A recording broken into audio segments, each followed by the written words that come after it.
Assalamualaikum warahmatullahi wabarakatuh. Perkenalkan, nama saya Dimas Raffi Nugroho, NPM 25783112. Kali ini saya akan menjelaskan tentang Learning Management System, Content Management System, dan e-commerce.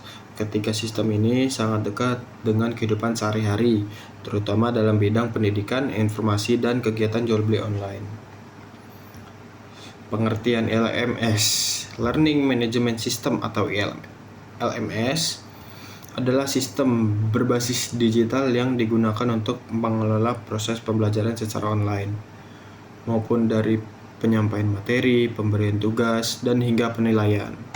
Fungsi utamanya yang pertama ada mengunggah materi pembelajaran, mengumpulkan tugas, melakukan kuis atau ujian, dan yang terakhir memantau kehadiran dan nilai. Contoh LMS dalam kehidupan sehari-hari yaitu yang sering digunakan dengan mahasiswa sekarang atau siswa-siswa, yaitu ada Google Classroom, Moodle, dan Edmodo. Dalam kegiatan sehari-hari, mahasiswa menggunakan Google Classroom untuk menerima materi dari dosen, mengumpulkan tugas, dan melihat nilai secara online. Terus ada CMS, Content Management System. Content Management System atau CMS adalah sistem yang digunakan untuk mengelola dan mempublikasikan konten digital seperti artikel, gambar, dan video tanpa harus memahami bahasa pemrograman. Fungsinya ada 3. Yang pertama membuat dan mengedit konten, yang kedua mengatur tampilan website, dan yang ketiga mengelola pengguna dan komentar. Contoh CMS di kehidupan sehari-hari ada WordPress, Joomla, dan Drupal. Dalam kehidupan sehari-hari banyak blog, website berita, dan website sekolah dibuat menggunakan WordPress untuk mempublikasikan informasi secara rutin. Dan yang ketiga ada e-commerce. Pengertian e-commerce adalah sistem perdagangan elektronik yang memungkinkan proses jual beli barang atau jasa dilakukan secara online melalui internet. Ada proses sederhananya. Yang pertama, konsumen memilih produk, yang kedua melakukan pesanan, dan yang ketiga pembayaran online, dan yang keempat pengiriman barang. Contoh e-commerce-nya, yang pertama itu ada Shopee, Tokopedia, Lazada, dan Bukalapak. Dalam kehidupan sehari-hari, kita bisa membeli kebutuhan rumah tangga, pakaian, hingga makanan hanya melalui smartphone. Perbandingan LMS, CMS, dan e-commerce.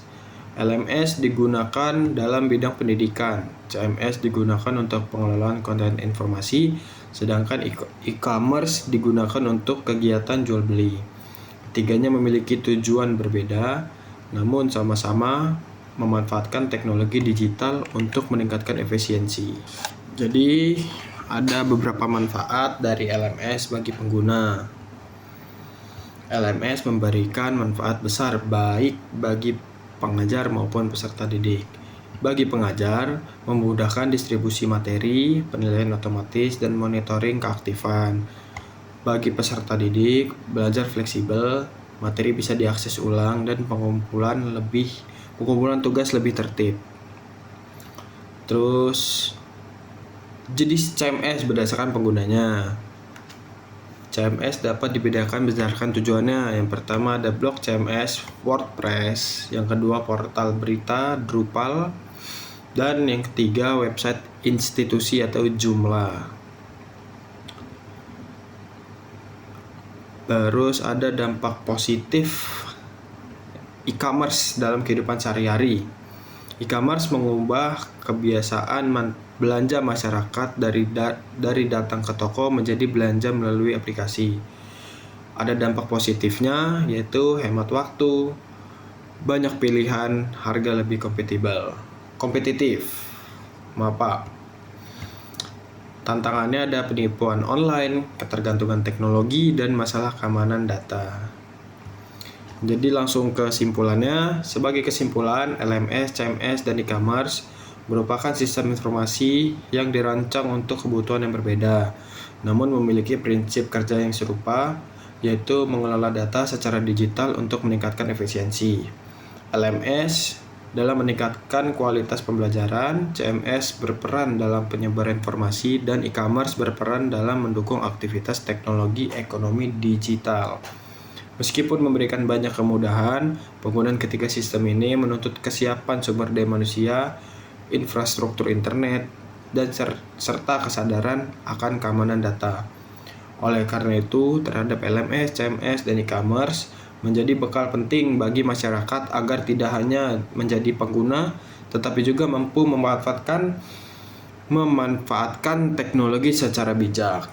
Sekian dari saya. Wassalamualaikum warahmatullahi wabarakatuh.